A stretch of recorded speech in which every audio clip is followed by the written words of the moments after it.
आप सबको जय मसीह की। मैं आचार्य डॉक्टर पूनम साहू।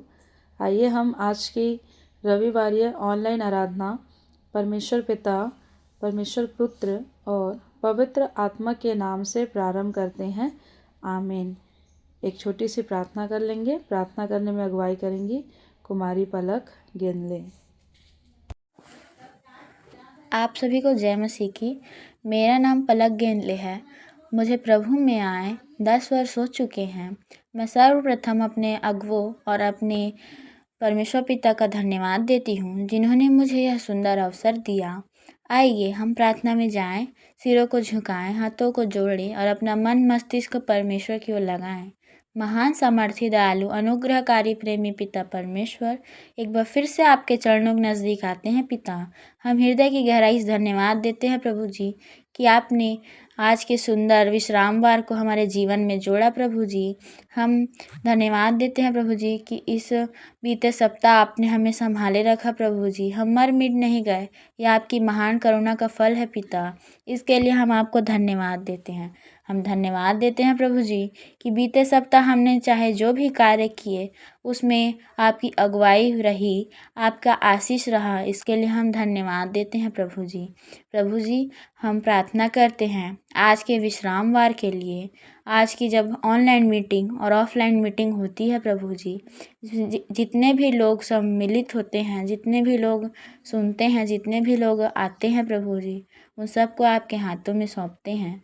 वो खाली हाथ आएँ परंतु भरे हुए हृदय के साथ जाएं प्रभु जी, ऐसी हम प्रार्थना करते हैं। ऑनलाइन मीटिंग के लिए हम प्रार्थना करते हैं प्रभु जी।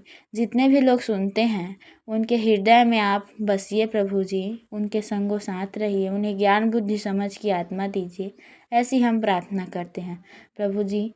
आज के दिन आराधना में हम जो भी क्रियाकलाप करते हैं, चाहे वो गीतों का गाया जाना हो, वचनों का पढ़ा जाना हो, संदेश का सुना जाना हो, दिया जाना हो और भेंट को लिया जाना हो और प्रभु भोज की ब्यारी में सम्मिलित होना हो, सारी क्रियाकलापों को आपके हाथों में सौंपते हैं प्रभु जी।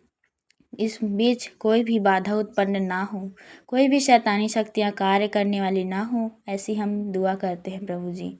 हम धन्यवाद देते हैं प्रभु जी कि आपने हमारी छोटी सी दुआ को कबूल किया प्रभु जी। और हम हर एक बातों का समर्पण आपके हाथ में करते हैं। हम जिन बातों को भूल गए प्रभु जी, उनको भी आपके हाथों में सौंपते हैं प्रभु जी। और इस छोटी सी विनती को प्रभु यीशु ख्रिस्ट के नाम से मांग लेते हैं। आमीन। हे देश देश के सब लोगों, तालियां बजाओ, ऊंचे शब्द से परमेश्वर के लिए जय जयकार करो, क्योंकि यहोवा परम प्रधान और भय योग्य है। वह सारी पृथ्वी के ऊपर महाराजा है। वह देश देश के लोगों को हमारे सम्मुख नीचा करता और जाति जाति को हमारे पाँवों के नीचे कर देता है।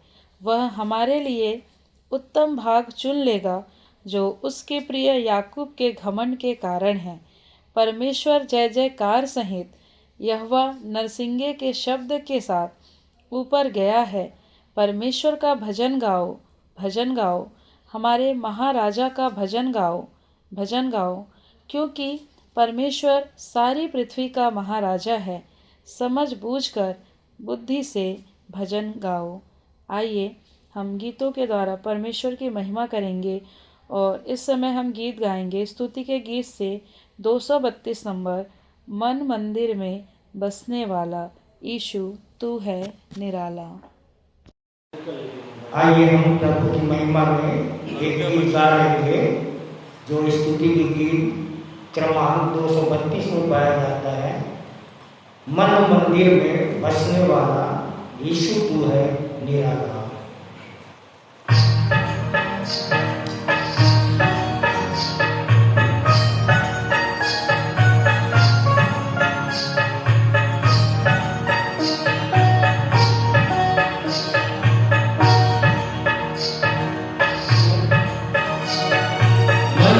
मंदिर में बसने वाला यीशु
दुनिया दूर रही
आप सभी को जय मसीह की। मेरा नाम राजेश सोनवानी है। प्रभु में आए 17 वर्ष हो चुके हैं। आप सबको जय मसीह की। मेरा नाम श्रीमती सीमा सोनवानी है। आइए उत्तरवादी पाठ पढ़ने के लिए निकाल लेंगे। गलातियों 5वां अध्याय, उसको पूरा पढ़ लेंगे। पहला पद मैं पढ़ूंगा, दूसरा पद आप सीमा के साथ पढ़ेंगे। मसीहा ने स्वतंत्रता के लिए हमें स्वतंत्र किया है, इसलिए ढीठ रहो और दस्तव के जुए में फिर ना जूतो। देखो, मैं पौलुस तुमसे कहता हूँ कि यदि खतना कराओगे तो मसीह से तुम्हें कुछ लाभ ना होगा। और मैं प्रत्येक को जो खतना कराता है बतलाया देता हूँ कि उसे संपूर्ण व्यवस्था का पालन करना पड़ेगा। तुम जो व्यवस्था के द्वारा धर्मी ठहरना चाहते हो, मसीह से अलग और अनुग्रह से वंचित हो गए हो।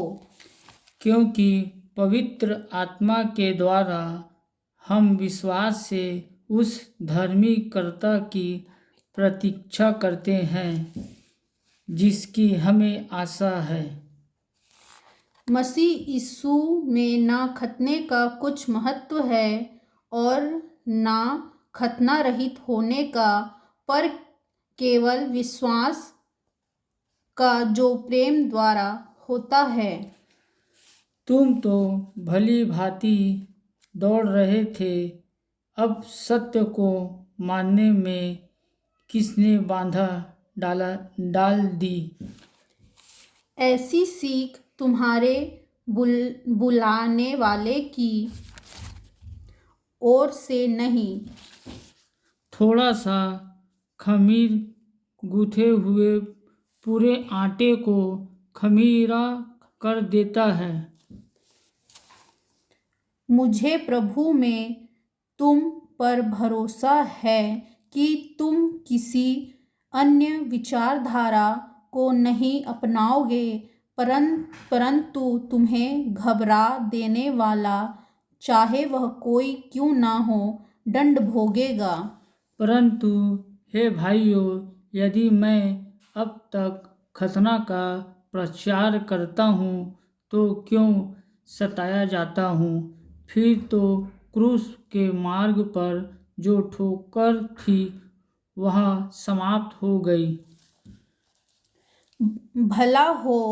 भला होता कि जो तुम्हें विचलित कर रहे हैं वे स्वयं अपना ही अंग काट डालते।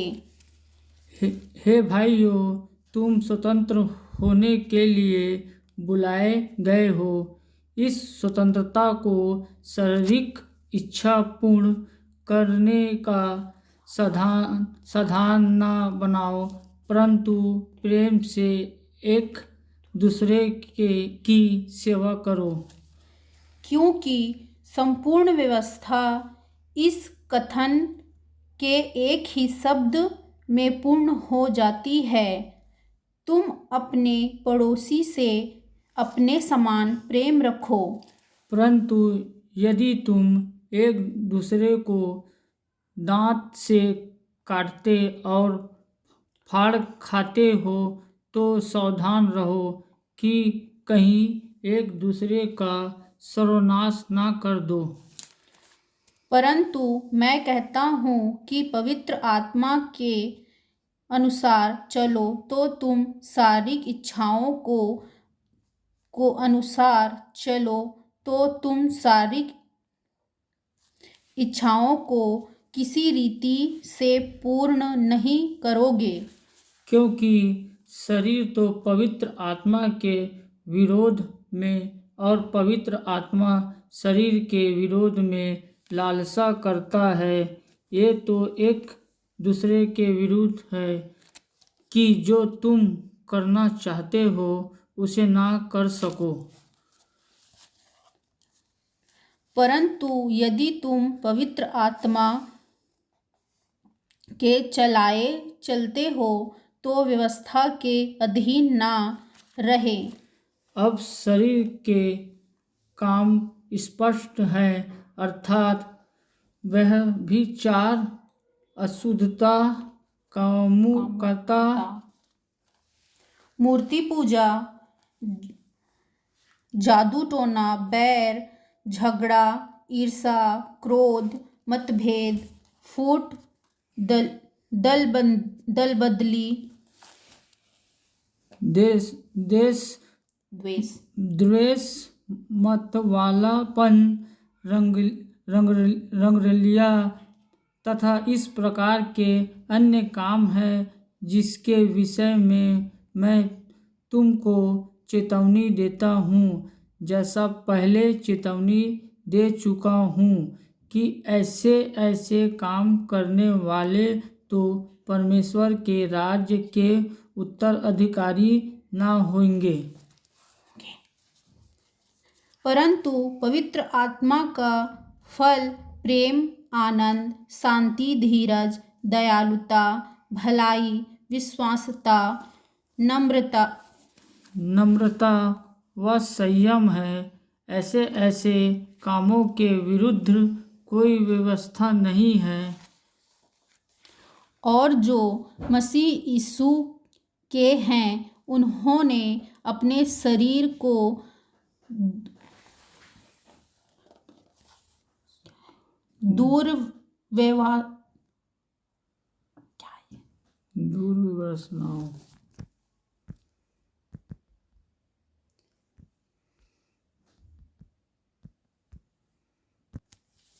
दुर्वासनाओं तथा लालसाओं समेत क्रूस पर चढ़ा दिया है। यदि हम पवित्र आत्मा के द्वारा जीवित हैं तो पवित्र आत्मा के अनुसार चले भी। अंतिम पद हम सब एक साथ पढ़ लेंगे। हम हैं तो अहंकारी ना बने, एक दूसरे को ना छोड़े और ना ही डह रखें। परमेश्वर अपने वचन के पढ़े और सुने जाने पर हम सभी को आशीष दे। आमीन। आइए हम विश्वास वचन बोले। मैं सर्वशक्तिमान पिता पर स्वर्ग और पृथ्वी के सृजनहार परमेश्वर पर विश्वास रखता हूँ।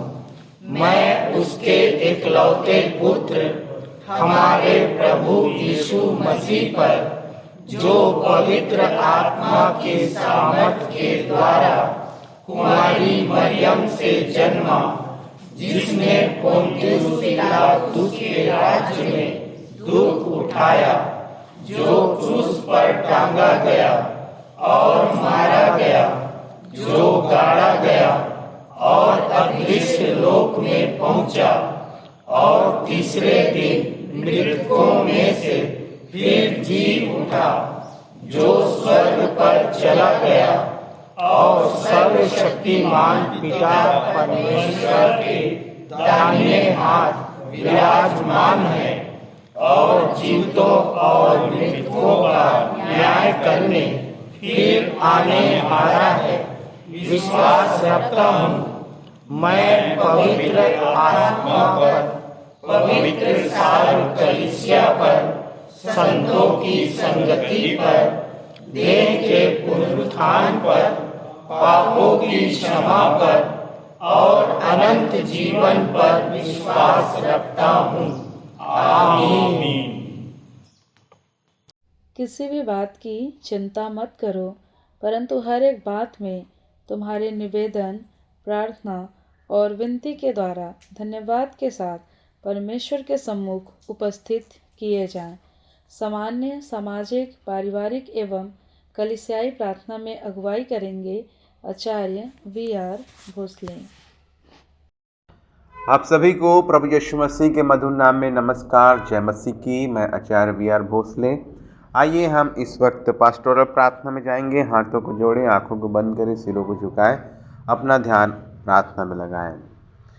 धन्यवाद धन्यवाद धन्यवाद धन्यवाद सर्वशक्तिमान, सर्वज्ञानी, सर्वव्यापी, एकमात्र जीवित, दयालु, प्रेम पिता परमेश्वर, बड़े ही धन्यवाद के साथ आपके चरणों में आते हैं, धन्यवाद देते हैं पिता। जीवन के इस क्षण तक प्रभु जी आपने संभाला है, बचाया है, हर प्रकार के दुख, चिंता, समस्या, बीमारी, बुराई से बचाते हुए पिता आज प्रभु जी आपने अपने इस विश्राम दिवस में हमें प्रवेश दिया है।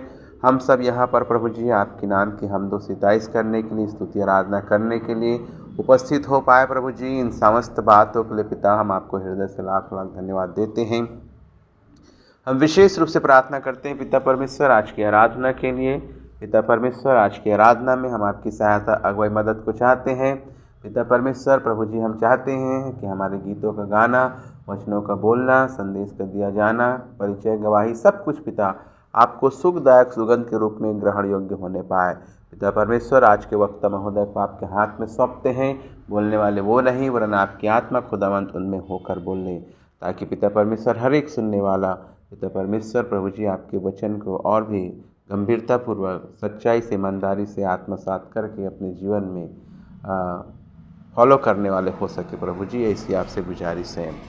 हम प्रार्थना करते हैं पिता परमेश्वर प्रभु जी इस वक्त अपने संडे स्कूल के बच्चों के लिए, जबकि उनकी क्लास संचालित नहीं हो रही है किन कारणों से प्रभु जी हम चाहते हैं आने वाले दिनों में होने पाए कि हमारा संडे स्कूल भी लग सके, हमारे संडे स्कूल के बच्चे वचन में आगे बढ़ने वाले हो सके। प्रार्थना करते अपने जवान सभा के लिए प्रभु जी हम चाहते हैं कि हमारे जवान जवानी की अभिलाषाओं से बचे रहे, आपके डर भय में बने रहे, प्रार्थना वचन संगति का जीवन जी सके और हर एक बुरी बातों से पिता परमेश्वर अपने आप को बचाते हुए आपकी सेवा में तन मन धन से लगे रहे। हम प्रार्थना करते हैं पिता अपनी कलीसिया की महिला सभा के लिए, महिला सभा की बहनों के लिए, माताओं के लिए। पिता परमेश्वर हमारी कलीसिया की माताएं बहनें वचन में सिद्ध होने पाए और आत्मा और सच्चाई से पिता परमेश्वर आपकी हमदो सिताइश करे, आपकी सेवा करे। हर एक खोजी भ्रमित आवश्यकमंद लोगों को पिता परमेश्वर वचन की भेद भरी बातों को बता सके, सुसमाचार सुना सके, बहुतों की छुड़ाने वाली, बचाने वाली पिता परमेश्वर हमारी माताएं बहनें बन सके। इन सारी बातों से आपका नाम जलाल पाए।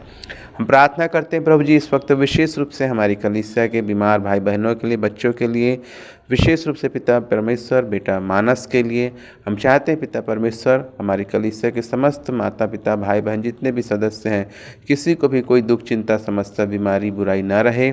यदि कोई अस्वस्थ है पिता, हॉस्पिटल में है, अपने घरों में है, बीमारी में है, तड़प रहे हैं, करा रहे हैं, प्रभु जी इसी वक्त अपने चंगाई भरे हाथों से स्पर्श कीजिए। हम प्रार्थना करते हैं पिता परमेश्वर हमारे विश्वासी मंदिर के केस के लिए, जो केस लगा है पिता परमेश्वर उसमें हम विजयी हो सके। प्रभु जी हम जानते हैं संग्राम तो आपका है पिता, हम चाहते हैं कि जल्द से जल्द हमारा विश्वासी मंदिर खुल सके, निर्णय आ सके पिता, ताकि प्रभु जी हम वहाँ एक बार फिर से आपके हमदो सिताइश आराधना करने पाए। हम इस वक्त प्रार्थना करते हैं अपने देश के अगुओं के लिए, राष्ट्रपति, प्रधानमंत्री और सभी प्रदेशों के मुख्यमंत्रियों के लिए, राज्यपालों के लिए। पिता परमेश्वर हर एक राजनीतिक अगुआ आपके डर भय में अपने अपनी जिम्मेदारियों का कुशल निर्वहन कर सके। प्रभु जी लोकतंत्र की रक्षा हो सके, संविधान की रक्षा हो सके, कोई भी जाति धर्म संप्रदाय के लोग एक दूसरे पे अत्याचार न करें और विशेष रूप से पिता इन दिनों में मसीहियों पर जो अत्याचार हो रहे हैं वो बंद हो सके।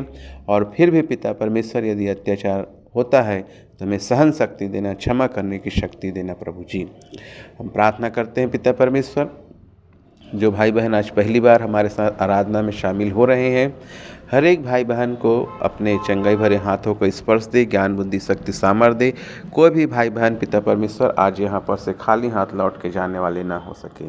धन्यवाद पिता, आपने मेरी प्रार्थना को सुना। धन्यवाद और विश्वास के साथ छोटी विनती उद्धारकर्ता मुक्तिदाता प्रभु यीशु मसीह के नाम से मांगते सुनो दयापूर्वक ग्रहण। आमीन। इस समय हम विशेष संदेश सुन लेंगे सहायक आचार्य श्रीमती नसीम श्रीवास द्वारा।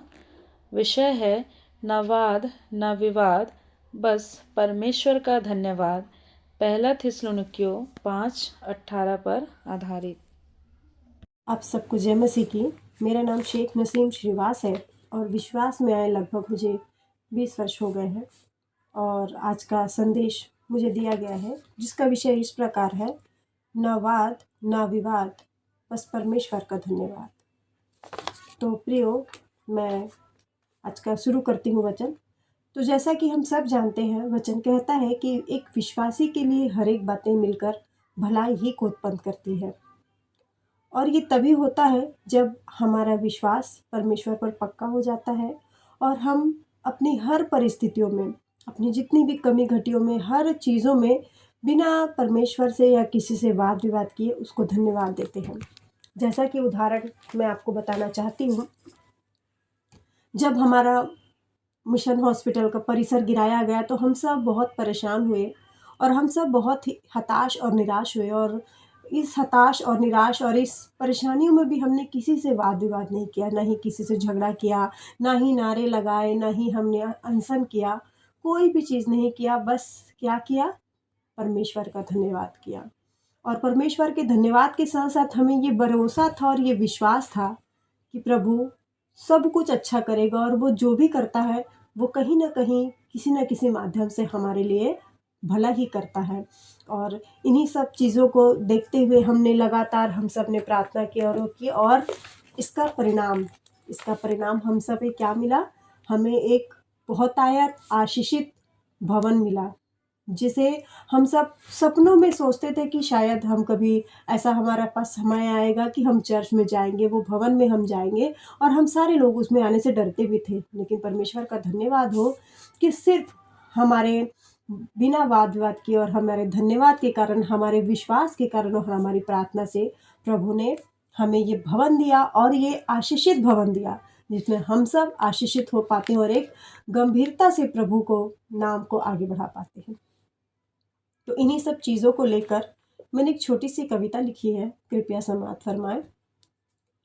न वाद है न विवाद है, न वाद है और न विवाद है, बस परमेश्वर का धन्यवाद है। न बहस की है ज़रूरत, न बहस की है ज़रूरत, न दलीलों का इकरार है, न दलीलों का इकरार है। मिला है जो ज़िंदगी में हमें, मिला है जो ज़िंदगी में हमें, बस उसकी इबादत का उपहार है। उसका एहसास बेशुमार है, उसका एहसास बेशुमार है, खामोशी में भी उसकी रहमत की आवाज़ है, खामोशी में भी उसकी रहमत की आवाज़ है। हर सांस है उसका तोहफ़ा, हर सांस है उसका तोहफ़ा, हर लम्हा उसका साज है। ना शिकवा है कोई शिकायत है, ना कोई शिकवा है ना ही कोई शिकायत है, ना गम का कोई फसाद है। दिल से निकलती है बस एक ही दुआ, दिल से निकलती है बस एक ही दुआ, धन्यवाद हो परमेश्वर सदा तेरा। तो इस छोटे से वचन से परमेश्वर हम सबको आशीष दे। आप सबको जय मसीह की। धन्यवाद। सहायक आचार्य श्रीमती नसीम श्रीवास को विषय आधारित सुंदर संदेश देने के लिए प्रभु बहुतायत की आशीष दें। प्रभु भोज का संचालन करने में अगुवाई करेंगे सह संचालक रेवरेंड श्री आशीष जलाल। खुदावंद मसीह यीशु में आप सबकी सलामती हो। शालोम, जय मसीह की। मैं आशीष जलाल विश्वासी मंडली बिलासपुर से आप सबका स्वागत करता हूं। प्रियो अजीज़ों, यह समय है प्रभु भोज में शामिल होने का। इससे पहले कि हम प्रभु की मेज में शामिल हों, मैं एक वचन हम सब के लिए पढ़ना चाहता हूं, जहां से खुदावन हम सब से बात करना चाहता है। वह पाया जाता है 1 कुरिन्थियों 11वां अध्याय आयत 25। यहाँ इस प्रकार से लिखा है, इसी रीति से उसने बयारी के पीछे कटोरा भी लिया और कहा, यह कटोरा मेरे लहू में नई वाचा है, जब कभी पियो तो मेरे स्मरण के लिए यही किया करो। खुदावन अपने वचन के पढ़े जाने पर, सुने जाने पर हम सबको बहुतायत की आशीष प्रदान करे। प्रियो अजीज़ों, प्रभु भोज हमें केवल क्रूस की ओर देखना ही नहीं सिखाता, बल्कि क्रूस के अर्थ को अपने जीवन में उतारना भी सिखाता है। प्रभु भोज परमेश्वर के प्रेम का, उसके बलिदान का और उसकी आज्ञाकारिता का संदेश है। प्रिय अजीज़ों, जैसा कि अभी हमने पढ़ा, यह कटोरा मेरे लहू में नई वाचा है। हाँ, कटोरा नई वाचा का प्रतीक है। पुरानी वाचा बलिदानों पर आधारित थी, पर नई वाचा प्रभु यीशु मसीह के लहू पर। इब्रानियों की पत्री 9वां अध्याय आयत 12 में परमेश्वर का वचन इस प्रकार से बयान करता है, और बकरों और बछड़ों के लहू के द्वारा नहीं, पर अपने ही लहू के द्वारा एक ही बार पवित्र स्थान में प्रवेश किया और अनंत छुटकारा प्राप्त किया। हाँ प्रिय अजीज़ों, ये आयत हमको याद दिलाती है कि उद्धार परमेश्वर के अनुग्रह से है, हमारे कामों से नहीं। प्रिय अजीज़ों, खुदावन के लोगों, प्रभु भोज चंगाई और छुटकारे का भोज है। यशाया 53:5 के अंदर लिखा है, उसके कोड़े खाने से हम चंगे हुए हैं। हाँ प्रियो अजीज़ों, खुदावन की देह को कोड़ों से तोड़ दिया गया था। रोटी प्रभु की टूटी देह की याद दिलाती है। जब हम बड़े विश्वास के साथ प्रभु भोज में सहभागी होते हैं तो वह हमें पापों की गुलामी से, भय से, टूटेपन से, निराशाओं से आज़ाद करता है, स्वतंत्र करता है, छुड़ाता है। प्रभु भोज आज्ञाकारिता का भोज है। हाँ प्रियो अजीज़ों, जब हम प्रभु भोज में सहभागी होते हैं तो खुदा के कलाम में लिखा है, यही किया करो। हमें यह बात स्मरण कराती है कि मसीह जीवन केवल सुनने का ही नहीं, उसको अपने जीवन में उतारने का है और अपने जीवन से गवाही के द्वारा दूसरों को बताने का भी है।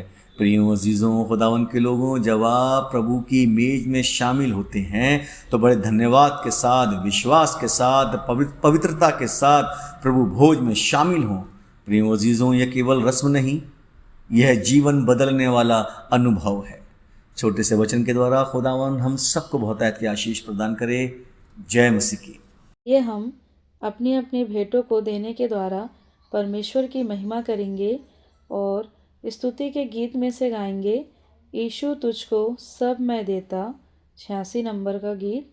और तत्पश्चात प्रार्थना करने में अगुवाई करेंगे सहायक सह आचार्य श्री शंभू मानिकपुरी।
आप सभी को जय मसीह की। मेरा नाम सहायक सह आचार्य शंभू मानिकपुरी है। आइए भेंट की प्रार्थना करें।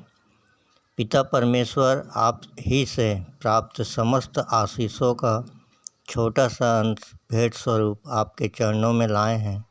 इसे बड़ी दया से ग्रहण कर लीजिए और ऐसा हो सके कि आपके महिमा के कार्यों में खर्च किया जा सके, और जो अंश हमने अपने पास रखा है उसे भी खर्च करने की सद्बुद्धि दीजिए। जिन हाथों ने भेंट चढ़ाई है उनके आय के स्रोतों, बाल बच्चों एवं योजनाओं में आपकी विशेष आशीष हो। जिन्होंने विशेष भेंट चढ़ाई है उनके जीवन में स्वर्ण अवसर बार बार आ सके। हम मौलिक मानसिकता के ना बने, पर अपने आप को जीवित, पवित्र और भावता हुआ बलिदान चढ़ाने वाले भी हो सके। आगे की इस ऑनलाइन शेष आराधना को आपके पवित्र हाथों में सौंपते हुए छोटी विनती हमारे जीवित उद्धारकर्ता प्रभु यीशु मसीह के नाम से मांगते हैं, आमीन। आज के उत्तरवादी पाठ पर हम मंदिर के संचालक जी से संदेश सुन लेंगे। सबको जय मसीह की। परमेश्वर का धन्यवाद हो कि उसकी दया अनुग्रह से फिर से एक अवसर हमको प्राप्त हुआ है कि उसके वचन में से हम कुछ मनन कर सकें, सीख सकें, कुछ बांट सकें, आज जिससे कि अपने इस जीवन को संवार सकें और अनंत जीवन को भी संवार सकें, बल्कि अनंत जीवन की ओर एक कदम आगे बढ़ सकें। प्रियों, आज का उत्तरवादी पाठ है गलतियों 5:1-26। और ये जो संदेश है विशेष करके 26 जनवरी 2026 के पूर्व की संध्या पर मैं यहाँ पर रख रहा हूँ। और आप सब जानते हैं कि हम 76वां गणतंत्र दिवस मना रहे हैं और 15 अगस्त 1947 को हमारा देश आज़ाद हुआ, और तब से हम ये समझ सके कि आज़ादी क्या है और गुलामी क्या है। सो प्रियो, मसीह में हम कैसे स्वतंत्र हो सकते हैं। सारा देश जबकि स्वतंत्रता दिवस मनाता है, और मैं समझता हूँ कि कहीं न कहीं किसी न किसी बात में बहुत से देश गुलाम रहे हैं, और वहाँ पर भी इस प्रकार से स्वतंत्रता दिवस मनाया जाता है। और इसी प्रकार से उसी क्रम में हमारे देश में भी स्वतंत्रता दिवस और फिर गणतंत्र दिवस मनाया जाता है। और अब सब जानते हैं कि यद्यपि हमको तो 1947 वर्ष में आज़ादी मिल चुकी थी, परंतु हमारे को नागरिकता का अधिकार 26 जनवरी को प्राप्त हुआ 1950 को। और इस प्रकार से प्रियों, अगर हमको आज़ादी मिल गई और अधिकार नहीं मिला तो किस काम का। और इस संबंध में हम दो बातें देखेंगे। एक तो ये कि हम कैसे आज़ाद देश में रहते हैं और कैसे यहाँ के नागरिक हैं और नागरिकता का अधिकार हमको दिया गया है, और कैसे हम स्वतंत्र हो सकते हैं और आत्मिक रूप से हम कैसे स्वर्ग की नागरिकता प्राप्त कर सकते हैं।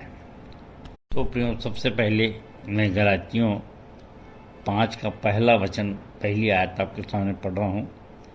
मसीह ने स्वतंत्रता के लिए हमें स्वतंत्र किया है, इसलिए दृढ़ रहो और दासत्व के जुए में न जुटो। क्यों यहाँ पर स्वतंत्र शब्द आया है, और इसलिए पहली चीज़ ये है कि अगर स्वतंत्रता नहीं तो फिर नागरिकता कैसी।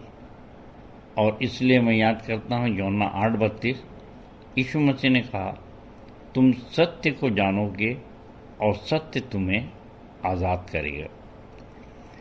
और ये है क्या सत्य?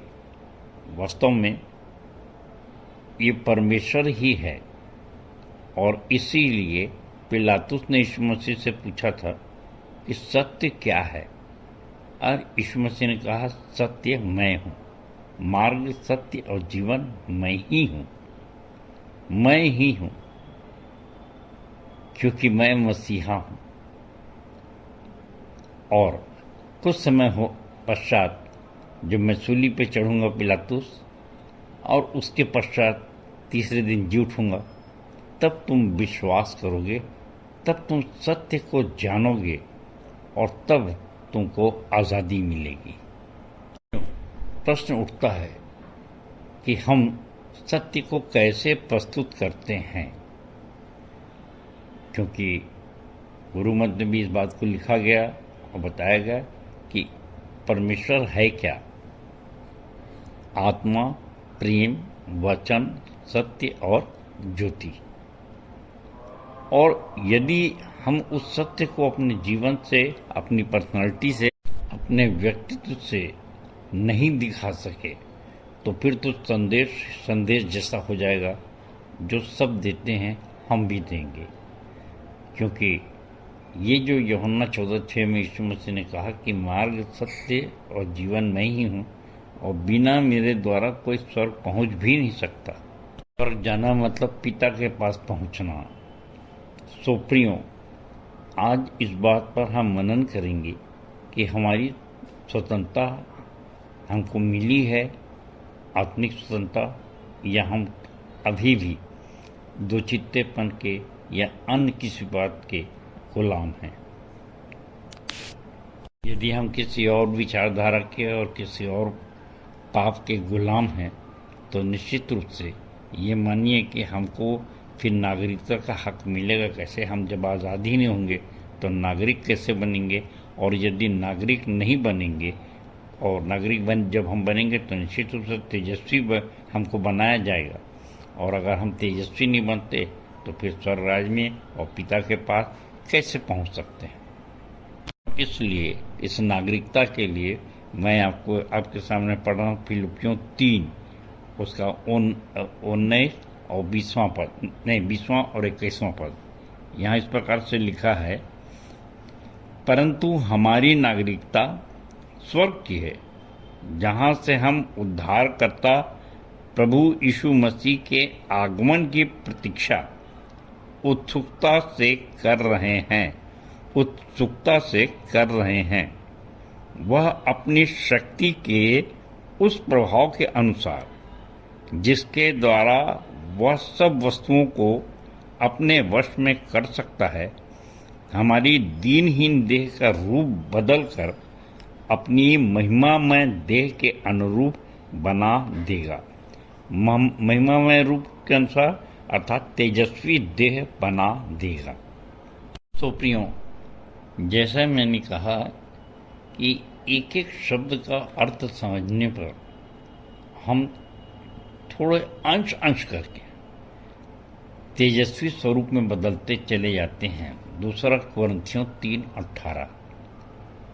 और यही हमारी नागरिकता को और नागरिकता के अधिकारों को प्राप्त करने का आनंद है, और यही हमारी वास्तविक स्वतंत्रता का लाभ है।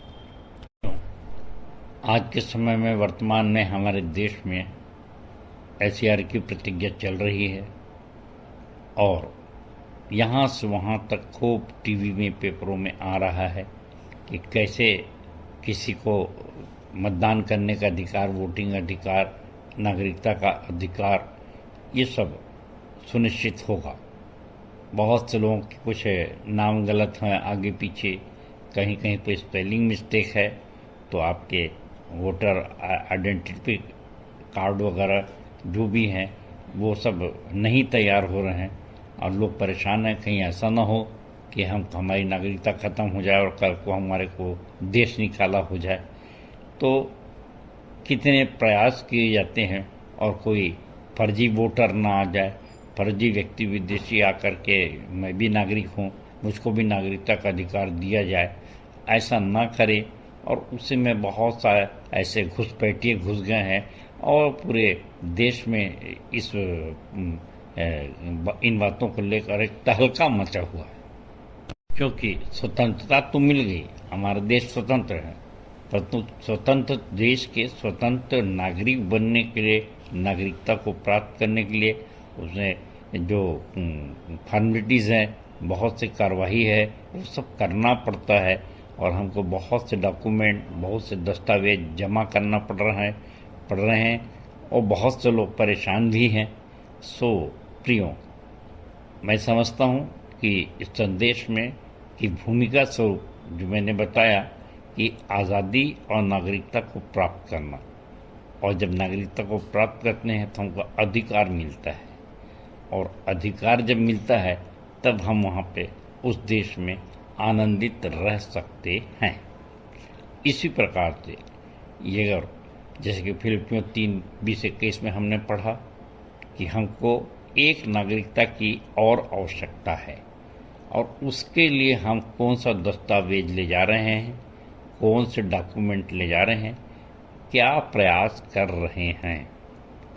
यदि हम बहुत पहले मसीहा को जान चुके हैं, यीशु मसीह को जान चुके हैं, या ईसाई हो चुके हैं, या इस यीशु मसीह को अपना चुके हैं, पहले हम किसी भी जाति के हों और उसको अपना उद्धारकर्ता मान लिए हैं, तो मान लेने के पश्चात उसकी जो आज्ञा है, जो उसने कहा जाओ सब जाति के लोगों को चेला बनाओ और उन्हें पिता पुत्र पवित्र आत्मा के नाम से बपतिस्मा दो, आज जो आज्ञाएं मैंने तुम्हें दी है मानना सिखाओ, और देखो जगत के अंत लो मैं तुम्हारे साथ हूँ।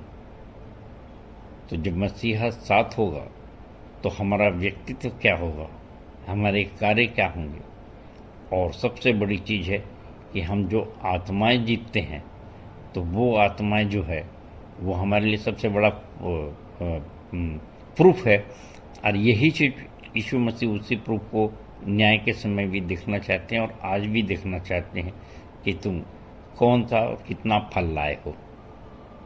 सो प्रियो, मेरा अर्थ है कि यदि हम स्वयं, पिछले सप्ताह हमने देखा था कि पाप क्या है, और मैं परमेश्वर का धन्यवाद करता हूँ कि जब ऑफलाइन में संदेश दे रहा था तो उस समय मैंने कुछ लोगों को बुलवाया, कुछ मसीही लोग भी जो बचपन से क्रिश्चियन हैं, और कुछ जो नए विश्वासी आए हैं और काफ़ी लिटरेट हैं। उन सब से मैंने ये पूछा कि भाई इसके पहले आप पाप के संबंध में क्या समझते थे, और परमेश्वर का धन्यवाद हो कि सबने बड़े सच बोला और बताया कि हमने कभी सोचा भी नहीं था कि ये दुचित्तापन कोई पाप होता है, और हम तो व्यवस्था के विषय में सोचते थे और निर्गमन 20 वगैरह इत्यादि के बारे में। परंतु जब यहाँ पे देखे और उस कोटेशन को देखे, उस संदर्भों को देखे, तब जाके हमको ये सुनिश्चित हुआ कि हाँ, हम जिस जगह में खड़े हैं, हम चाहे कि बचपन के क्रिश्चियन हों, परंतु हम गुलाम हैं, स्वतंत्र नहीं हैं। और स्वतंत्रता का फिर महत्व क्या, फिर हमारी जो संतान होगी उसका क्या होगा, आत्मिक संतानें, शारीरिक संतानें। तो यदि हम गुलामी में हैं तो हमारे बच्चे भी गुलामी में रहेंगे, फिर कैसे, हम तो जाएंगे और दूसरों को भी नरक में ले जाएंगे, कुछ ऐसी स्थिति बन जाती है। सो बहुत ही सावधान रहने की आवश्यकता है कि हम कैसे स्वतंत्र हैं और कैसी, और यदि हम स्वतंत्र हैं तो निश्चित रूप से हमको नागरिकता का अधिकार मिलना ही चाहिए। और इसी संदर्भ में आगे के पदों में पौलुस गलतियों को समझाने की कोशिश किया है। चौथा पद देखें, गलतियों 5:4, तुम जो व्यवस्था के द्वारा धर्मी ठहरना चाहते हो, मसीह से अलग और अनुग्रह से वंचित हो गए हो।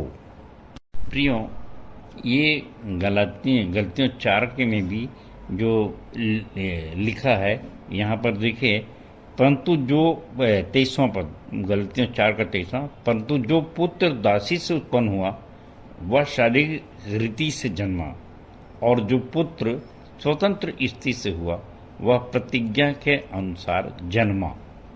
प्रियो, यहाँ पर पौलुस समझाने की कोशिश किया है कि व्यवस्था के द्वारा जो धर्मी होता है तो वो है, उस समय की व्यवस्था थी खतना। और आप सब जानते हैं कि ये मसीहा से अलग हो गए हैं और अनुग्रह से वंचित हो गए हैं। परंतु जो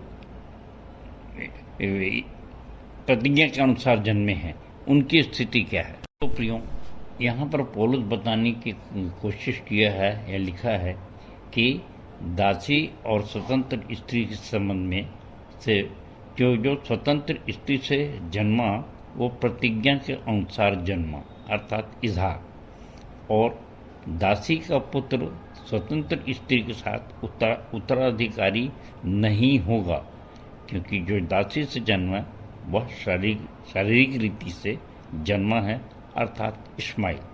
और इसका बहुत विस्तार से यदि आप अध्ययन करना चाहते हैं तो उत्पत्ति 21:10 से 12 आप देख सकते हैं। अब इसके आगे के संदेश के लिए हम दूसरे भाग में चल रहे हैं। आइए चलें संदेश के दूसरे भाग में। तो प्रियो, अब संदेश के हम दूसरे भाग में हैं और आज हम अध्ययन कर रहे हैं गलतियों 5:1-26 पर। और पिछले भाग में हमने देखा कि कैसे हम स्वतंत्रता को और स्वतंत्र हो गए हैं तो नागरिकता को प्राप्त करते हैं। अगर नागरिकता नहीं मिलती तो हमारी स्वतंत्रता व्यर्थ हो जाएगी। और इसी प्रकार से हमारी जो नागरिकता है वो स्वर्ग की नागरिकता है। फिलिपियों 3:20-21 हमने देखा।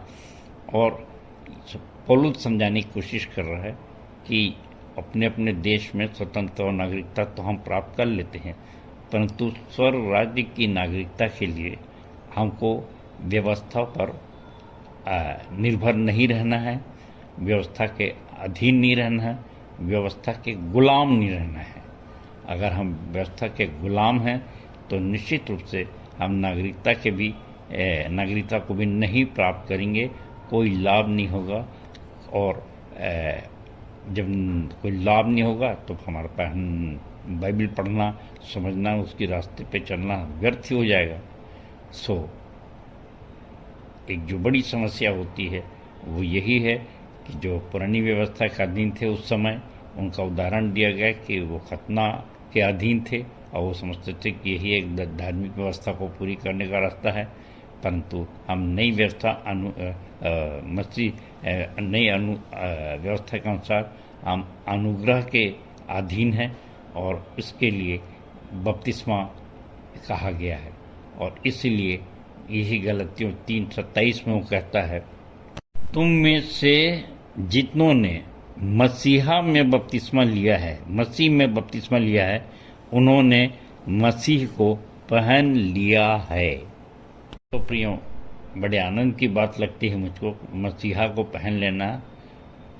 कभी कभी हमारे हम जो पहनते हैं कपड़े लत्ते वगैरह, तो ये जो एक शब्द आया है कि परिधान, अगर हम धार्मिक अगुवे हैं और डाकुओं का अगर वस्त्र पहन लें, मेकअप कर लें, तो कोई हमको मानेगा? तो क्या प्रभाव पड़ेगा हमको देखने वालों पे? अब सवाल ये है कि मसीहा को पहन लेना, अगर हम मसीहा को पहन लिए हैं तो लोग हमारे उठने बैठने चलने फिरने सब में जानिए कि ये तो भाई मसीह का जन है। हमको देखा ही कि बहुत से लोग पहचान लेंगे। ये है परिधान, ये है मसीह को पहनना। प्रियों, उस समय तत्कालिक रूप से दृढ़ीकरण के लिए और धार्मिकता के लिए खतना कराया जाता था, जो आज के समय में यीशु मसीह ने स्वतंत्र होने के पश्चात हमको बपतिस्मा के लिए कहा है। और जब हम बपतिस्मा ले लेते हैं तो निश्चित रूप से जानिए कि पिता, पुत्र और पवित्र आत्मा के नाम से हम बपतिस्मा लेते हैं। और जब पवित्र आत्मा हमारे अंदर आती है तो निश्चित रूप से जानिए कि वो हमें पाप नहीं करने देती। 1 यूहन्ना 3:9 कि हम पाक कर ही नहीं सकते, क्योंकि उसका बीज हमारे अंदर नहीं होता। ये है मसीहा का दिया हुआ अधिकार, ये है दिया हुआ मसीहा की नागरिकता। जैसे कि मैं बताया था कि हम निरंतर पाप करते रहते हैं, और इसीलिए पौलुस ने कहा था कि मेरे जिस बुरे काम को मैं नहीं करना चाहता वही बुराई मुझसे होती है। रोमियो 7 का सारांश अंतर्द्वंद में रहता है, और ये भी कहता है कि सबसे बड़ा पापी मैं हूँ। तो मैं इस बात को सोचता था कि भाई जब सबसे बड़ा पापी अपने को करता, आखिर वो पाप करता क्या है। और यहाँ पर देखिए 12वें पद में एक बहुत अच्छी बात लिखी है, भला होता कि जो तुम्हें डामाडोल करते वे काट डाले जाते। और गिडियन बाइबल में इसके लिए लिखा है कि जो तुम्हें विचलित करते हैं वे स्वयं अपना ही अंग काट डालते, अर्थात अपने आप को काट डालते। तो प्रियो, जो निश्चित धारणा में नहीं है, हमने देखा रोमियो 14:23 में कि भाई जो निश्चित धारणा से नहीं होता वो पाप होता है। तो जो डामाडोल है और जो खुद डामाडोल दूसरों को भी करेगा, जो विचलित है वो दूसरों को भी करेगा, और जो दोचित्ता है उसके लिए ये बातें कही गई हैं, और उसके पास फिर दूसरा रास्ता है भी नहीं, वो बहुत जल्दी निराश होगा। और इसीलिए मैं सोचता हूँ कि ये अंतर्द्वंद के कारण ही कई लोग बाइबल जानने के पश्चात भी सुसाइड करते हैं, और शायद उनको ऐसी शिक्षा नहीं दी जाती। और जब जब मैं क्रिश्चियन लोग या हमारे मसीही लोग जब सुसाइड करते हैं या उनकी जब घटना से, तो बहुत दुख होता है मुझको। काश वो शांति और आनंद को इसमें महसूस करते, दुख में, बीमारी में, तकलीफ में। और ये काश उनको मालूम होता कि इसमें कोई अपूर्णीय क्षति हो ही नहीं सकती। इतने दृढ़ और विश्वासी रहें। क्यों पढ़ते हैं हम अय्यूब की पुस्तक, और जब हमारे साथ छोटी सी कोई बात होती है तो हम डामाडोल हो जाते हैं, विचलित हो जाते हैं। प्रियो, आज जो संसार की स्थिति है और हमारे देश में भी जो स्थिति है, हर बात में देखिए, कोई टीवी वगैरह आप देखते होंगे, एक बड़ी भयानक सुनामी आने वाली है, ऐसा कभी आप बता रहे हैं, समुद्र एकदम गर्म हो जाएगा इत्यादि। फिर विश्व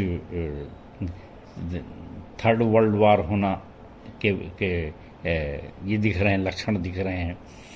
अब ये है कि हम जानते हैं भाई कि आज हम हैं, कल हम कहाँ रहेंगे हम नहीं जानते, संसार में नहीं। परंतु एक बात है कि जब हम ऐसे वचन को जान लेते हैं, न जीवन, न मृत्यु, न स्वदूत, न प्रधानताएं, न वर्तमान, न भविष्य, न सामर्थ, न ऊंचाई, न गहराई, और न कोई और सृष्टि हमें परमेश्वर के प्रेम से, जो हमारे प्रभु यीशु मसीहा में है, हमें कोई इस प्रेम से, इस जीवन से अलग नहीं कर सकता। कोई और सृष्टि हमें परमेश्वर प्रेम से अलग नहीं कर सकती। हमारे साथ ऐसी निश्चित धारणा है। तो आइए 14वें पद में देखें, कितनी सुंदर बात लिखी है, क्योंकि सारी व्यवस्था एक ही बात में पूरी हो जाती है कि तू अपने पड़ोसी से अपने समान प्रेम रख। कितने आनंद की बात है कि हम पड़ोसी से प्रेम करने की करें तो पूरी व्यवस्था पूरी हो जाती है। और आपको ये पढ़ाया गया कोर्स में, प्रेम के चैप्टर में, कि अपने आप से प्रेम, फिर परिवार से प्रेम, और फिर उसके बाद पड़ोसी से प्रेम। और अगर आपने ऐसा कर लिया तो आपको एक वो दिया जाएगा कि क्या गिफ्ट दिया जाएगा, इनाम दी जाएगी। फिर उसके बाद आपको सिखाया जाएगा कि आप दुश्मन से कैसे प्रेम कर सकते हैं। और उसके बाद अगर आप उसमें पास हो गए, सक्सेस हो गए, तो फिर आप नेक्स्ट क्लास में जाएंगे सिद्ध प्रेम में, और फिर श्रेष्ठ प्रेम भी समझेंगे, और फिर एक संक्रामक व्यक्तित्व लेकर आप चलेंगे। और जब संक्रामक व्यक्तित्व लेकर चलेंगे तो कितनी आत्माएं जीतना आपके लिए बहुत आम बात हो जाएगी। रास्ता चलते आप आत्माएं जीतेंगे। इस संक्रामकता को आप जानते हैं, कोरोना आया तो उस कोरोना से ग्रसित जिस घर में जाता, जिस टेबल में हाथ रख देता, कुछ भी छूता, उसके अड़ोस पड़ोस तक को उसका असर हो जाता था। आज हमारी संक्रामकता का असर कितना है। सचमुच मैं आत्मा से आनंदित रहता हूँ कि हमारा प्रयास प्रभु में व्यर्थ नहीं जा रहा है। हम देख रहे हैं और जो प्रयास किए गए थे उसमें आज हमारे सब प्रिय अजीज ऐसे संक्रामक हैं। वे गुरु मंत्र अपनी जेब में रखते हैं, यदा कदा लोगों को बता देते हैं और मैं बहुत बहुत वंडर देखता रहता हूँ। और अपने ऑफलाइन में मैं एक दो और गवाहियाँ दूंगा जो कि कैसा हुआ, जिनको मैं 20 साल 25 साल पहले जब पर्चा दिया था गुरु मंत्र का, आज वो कैसे खुल करके गवाही दे रहे हैं। ऐसे लोग कोई अचानक मिल जाते हैं और ऐसी गवाहियों को भी मैं ला के यहाँ पर रखूँगा। मेरे कुछ बातें बता दूँ। मेरे एक मित्र थे जो अनजाति भाई थे, मेरे साथ काम भी करते थे। हम लोग का एक साथ नियुक्ति हुई थी और इत्तेफाक से बहुत दिन के बाद उनसे मेरी मुलाकात हो गई और वे मुझको जब मैंने बताया कि यार मैं तो ये गुरु मंत्र दिया था, उसने 2 गुरु मंत्र नए नए निकाले और उसके बाद मुझे बताया कि यही चीज़ मैं प्रार्थना करता हूँ और उसने रटी रटाई प्रार्थना सब मेरे सामने बोल दिया। अब सोच लीजिए मैं आत्मा में कितना गदगद हुआ। मैं नहीं सोचता था कि जैसे हम लोग का पुराना जीवन था उसमें मेरे समान या इस पर्चे का कोई वैल्यू देगा, परंतु उसने दिया और बहुत सी बातें बताई और मैं बड़े आनंद के साथ उससे कहा कि आने वाले समय में मैं तुमको कलीसिया में ले जाऊंगा और सामने खड़ा करूंगा और वहाँ तुम बोलोगे। तो घबराने लग गया, पर मैं कहा नहीं, घबराने की बात नहीं है, परंतु ये देखिए कितने आनंद की बात है। ये संक्रामकता का असर है कि जब हम 10 साल 15 साल 20 साल के बाद जाकर देखते हैं तो वो कितना फ्रूटफुल हो जाता है। ये है आत्मा का कार्य। और इसीलिए प्रियो पौलुस 16-17 पद में समझाता है, पर मैं कहता हूँ आत्मा के अनुसार चलो तो तुम शरीर की लालसा किसी रीति से पूरी न करोगे, क्योंकि शरीर आत्मा के विरोध में और आत्मा शरीर के विरोध में लालसा करती है और ये एक दूसरे के विरोधी हैं, इसलिए कि जो तुम करना चाहते हो वह न करने पाओ। उसके बाद पौलुस ने शरीर के काम को बताया और आत्मा के फल को बताया। प्रियो, कई बार हम इन दोनों में अपने आप को डिफॉल्टर समझते हैं, परंतु यहाँ पर ये है, अगर अच्छे देखें कि हम व्यवस्था के अधीन नहीं हैं। और जैसे बताया रोमी 13:8-10 में कि हम कैसे व्यवस्था को पूरी कर सकते हैं। यह कि व्यभिचार न करना, चोरी न करना, लालच मत करने को छोड़ और भी कोई आज्ञाएं हैं, तो सारांश इस बात से पाया जाता है कि तो अपने पड़ोसी से अपने समान प्रेम कर, और जिसने प्रेम किया उसने व्यवस्था पूरी की। जिसने पड़ोसी से प्रेम किया उसने व्यवस्था पूरी की। तो ये सारी बातें जब हम जानते हैं तो हम जानते हैं कि हमारे शरीर में विपरीत परिस्थिति है, परंतु ये है कि यदि हम इन फलों को ला रहे हैं, पवित्र में बताया कि अगर आत्मा हमारे अंदर है तो हम ये पाप नहीं करते, नहीं कर सकते, और इसलिए हमारे अंदर ये 22वां जो पद है वो फल फलते हैं। अब वो है प्रेम, आनंद, मेल, धीरज, कृपा, भलाई, विश्वास, नम्रता और संयम। ये है आत्मा के फल। और अंत में यही कहना चाहूँगा कि यदि आत्मा, पवित्र आत्मा हमारे अंदर जीवित है तो हम पवित्र आत्मा के अनुसार चलें, आचरण करें। हमारे परिधान, हमारी संक्रामकता, ये सब देख करके लोग हमको ग्रहण कर सकें, और न केवल यहाँ संसार में परंतु हमारा परमेश्वर पिता, हमारे प्रभु यीशु मसीह भी हमको ग्रहण कर सकें। इसीलिए यहाँ पर यदि शब्द का उपयोग किया गया है। यदि हम आत्मा के द्वारा जीवित हैं तो आत्मा के अनुसार चलें भी। सो प्रियो, आइए हम आत्मा के अनुसार साथ साथ चलें और बहुत से फल लाकर इस जीवन में बहुतायत का जीवन और परलोक में अनंत जीवन को भी प्राप्त कर सकें।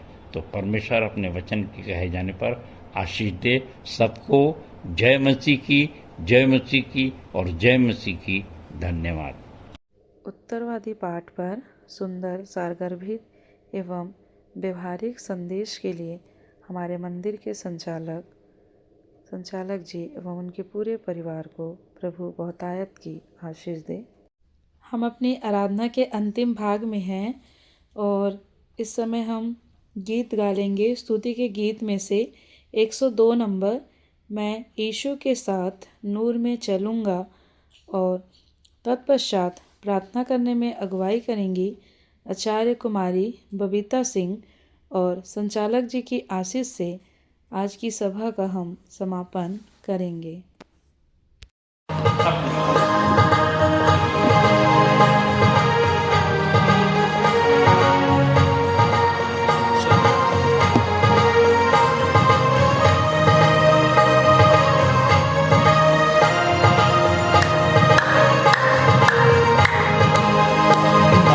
यीशु के साथ नूर में चलूंगा, दिन रात उसके पीछे मैं चलूंगा, पीछे चलूंगा बता पाऊंगा, यीशु मेरा मुंजी मसलूम। चलते चलते नूर में यीशु के साथ, हालेलुया, चलते चलते थामते यीशु के हाथ, नूर में मैं चलूंगा पता पाऊंगा, यीशु मेरा मुंजी मसलूम। मैं यीशु के साथ नूर में चलूंगा, कर अंधेरी राह में न डरूंगा, पैर उठाऊंगा दिल से गाऊंगा, यीशु मेरा मुंजी मसलूम। चलते चलते नूर में यीशु के साथ, हालेलुया, चलते चलते थामते यीशु के हाथ, नूर में मैं चलूंगा पता पाऊंगा, यीशु मेरा मुंजी मसलूम। मैं यीशु के साथ नूर में चलूंगा, जब कभी भी आवाज उसकी सुनूंगा, उससे कहूंगा फर्ज सब दूंगा, तू ही मेरा मुंजी मसलूम। चलते चलते नूर में यीशु के साथ, हालेलुया, चलते चलते थामते यीशु के हाथ, नूर में मैं चलूंगा पता पाऊंगा, यीशु मेरा मुंजी मसलूम। मैं यीशु के साथ नूर में चलूंगा, ताके ताके रोज मदद पाऊंगा, रंजिया खुशी हो या नजदीक मौत हो, यीशु मेरा मुंजी मसलूम। चलते चलते नूर में यीशु के साथ, हालेलुया, चलते चलते थामते यीशु के हाथ, नूर में मैं चलूंगा पता पाऊंगा, यीशु मेरा मुंजी मसलूम। मैं यीशु के साथ नूर में चलूंगा, अपनी आँख उसकी तरफ लगाऊंगा, हाथ में ले सलीब झंडा है अजीब, यीशु मेरा मुंजी मसलूम। चलते चलते नूर में यीशु के साथ, हालेलुया, चलते चलते थामते यीशु के हाथ, नूर में मैं चलूंगा पता पाऊंगा, यीशु मेरा मुंजी मसलूम। आप सभी को आचार्य बबीता सिंह की ओर से जय मसीह की। आइए हम प्रार्थना में जाएं, हाथ जोड़ें, आंखें बंद करें, ध्यान परमेश्वर की ओर लगाएं। हमारे जीवित सामर्थ्य अनुग्रहकारी प्रेमी पिता परमेश्वर, बड़े धन्यवाद के साथ हम आपके चरणों में आते हैं। प्रभु जी, धन्यवाद करते हैं आज के दिन के लिए कि आपने हमें इस स्थान में स्तुति महिमा आराधना करने का अवसर दिया, और प्रभु जी हमारा गीतों का गाया जाना, भेंटों का चढ़ाया जाना, प्रभु भोज विधि में शामिल होना और संदेश का सुना जाना, ये सब कुछ आपको सुखदायक सुगंध के रूप में ग्रहण योग्य हो प्रभु जी। और आप हम सबको बहुतायत की आशीष प्रदान करिएगा। हम प्रार्थना करते हैं प्रेमी पिता परमेश्वर की, आज जब हमने सीखा है कि आपने हमें मसीह यीशु में स्वतंत्रता के लिए बुलाया है, सो होने दीजिए कि हम फिर से दासत्व के जुए में न जूतें, बल्कि प्रभु जी हम अपने जीवन से आत्मा के 9 फलों को प्रदर्शित करते हुए आपके महान आदेश को पूरा कर सकें और आपके नाम को महिमा दे सकें। प्रभु जी, हम प्रार्थना करते हैं कि आज जितने भी नए लोग आए प्रभु जी अपनी मनोकामनाओं को लेकर, प्रभु जी फिर चाहे वो बीमारी से चंगाई के लिए हो या प्रभु जी शैतानी शक्तियों से छुटकारे के लिए हो या आर्थिक तंगी हो या परिवार में कोई समस्या हो, प्रभु जी सब समस्याएं प्रभु यीशु मसीह में होके दूर हो सके और ये सब लोग प्रभु जी आपकी गवाही देने वाले हो सकें। प्रेमी पिता परमेश्वर, आगामी सप्ताह में भी आप हमें संभाले रखेगा और पूरे सप्ताह भर के कार्यों में आप हमारी मदद अगुवाई करिएगा। हर प्रकार की दुर्घटना, शैतानी बातों से, बीमारियों से बचाए रखेगा प्रभु जी। और हम फिर से प्रभु जी अगले सप्ताह इसी आराधनालय में फिर से प्रभु जी आपकी स्तुति महिमा करने के लिए उपस्थित हो सकें और आपके नाम का धन्यवाद कर सकें। पूरे सप्ताह भर प्रभु जी हम आपकी संगति में, आपके वचन में बने रह सकें। ऐसी आशीष चाहते हुए छोटी विनती प्रभु यीशु मसीह के धन्य और मीठे नाम में होकर मांगते हैं, आमीन। हे हमारे पिता, तू जो स्वर्ग में है, तेरा नाम पवित्र माना जाए, तेरा राज्य आए, तेरी इच्छा जैसे स्वर्ग में पूरी होती है वैसे ही इस पृथ्वी पर भी पूरी हो। हमारे दिन भर की रोटी आज हमें दे, और जैसे हमने अपने अपराधियों को क्षमा किया है वैसे ही तू भी हमारे अपराधों को क्षमा कर, और हमें परीक्षा में ना डाल परंतु बुराई से बचा, क्योंकि राज्य, पराक्रम और महिमा सदा तेरे ही हैं। आमीन। और अब शांतिदाता परमेश्वर, जिसने भेड़ों के महान रखवाले हमारे प्रभु यीशु मसीह को सनातन वाचा के लोहू द्वारा मृतकों में से जीवित कर दिया, तुम्हें सब भले गुणों से परिपूर्ण करे, जिससे तुम उसकी इच्छा पूरी करो और जो कुछ उसकी दृष्टि में प्रिय है वह यीशु मसीह के द्वारा हमारे अंदर पूरा करे। उसी की महिमा युगान युग होती रहे। आमीन।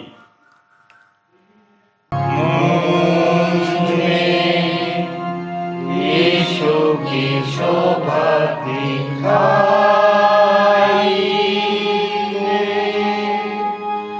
उसका अद्भुत प्यारा संगीत